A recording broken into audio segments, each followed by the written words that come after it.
Yes, ready, start. This year we have commemorated the 75th anniversary of the Dandi March, inspired and led by Mahatma Gandhi in a variety of ways. Thousands of admirers and followers of Gandhiji from India and overseas reenacted the famous Dandi March. Many congressmen and women inspired by the leadership of Sonia Ji participated in this historic reenactment. Our government issued special commemorative postage stamps. I am very happy that today we meet here to issue special commemorative coins. I compliment my colleague, the finance minister, for the initiative he has taken in this regard. We all salute Mahatma Gandhi for the courage of his conviction and the power of his symbolism, holding up a first of salt from the soil of Mother India. Gandhiji made British rule unpalatable. It was a historic moment in the creation of Free India. I have spoken on several occasions during this year on the significance of Dandi March. The Dandi March was not only a march for independence, it was also a march for the uplift of the poorest of the poor, the emancipation of women and their empowerment, the removal of untouchability, the assertion of the right of our people over the natural resources of which they are the inheritors and owners, the establishment of unity of people professing diverse faiths, and above all, it was a march for our spiritual regeneration. It also a march of unity of all Indians, irrespective of caste and religion, language and region. The inclusive nature of our national freedom movement created the foundation for our inclusive democracy, of which we are justly proud. By following Gandhiji's life and deeds, by recapturing the spirit of his ideas like Dandi March, we can build the India of Gandhiji's dream, an inclusive and prosperous India. In celebrating the anniversary of the Dandi March, we must remember that our leaders wanted to free us from foreign rule and from a mindset of independence.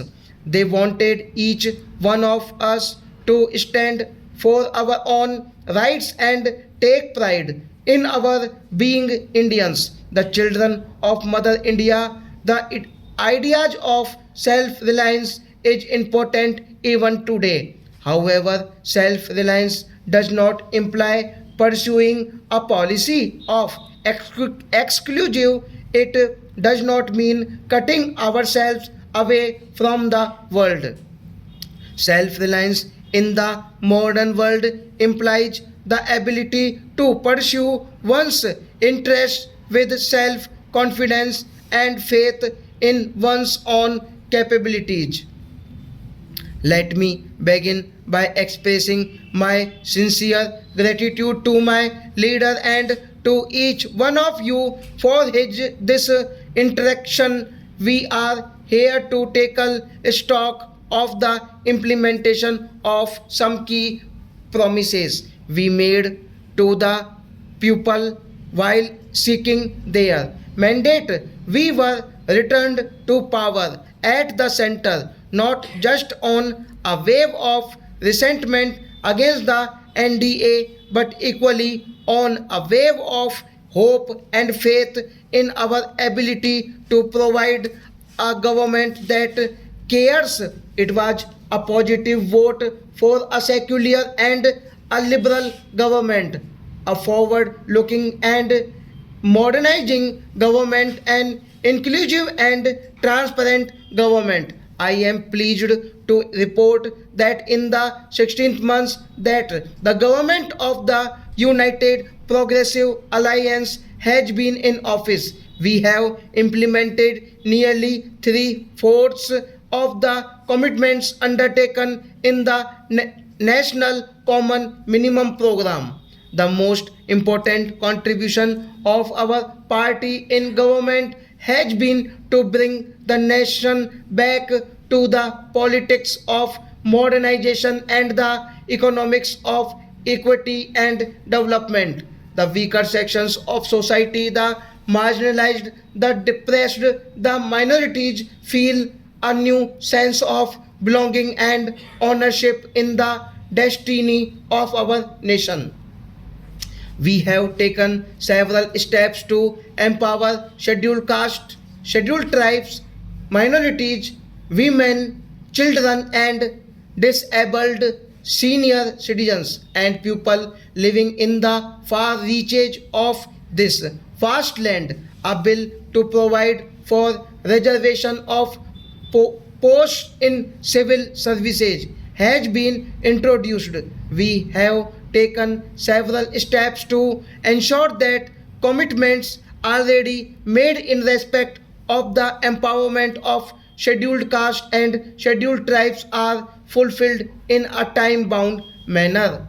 A group of ministers in Dalit affairs is monitoring our efforts to promote the welfare of scheduled caste. The Department of Personnel to closely monitoring fulfillment of quotas in government jobs at the center. I urge state governments to also pay special attention to fulfillment of commitments to Dalits and tribals at the state level. The center government will make sure that at least 80% of the vacancies in SC/ST reservation quota jobs in government will be filled on a time-bound basis. Scholarships for higher education for SC/ST students have been significantly increased. A high-level committee is putting together information on the social and economic status of the minorities in India. We have also taken steps to economically and socially empower the minorities and widen education and employment opportunities for SCs, STs, and minorities in the private sector. We propose to come forward with a new 15-point program for the welfare of minorities with specific timelines and targets in the future. Stop.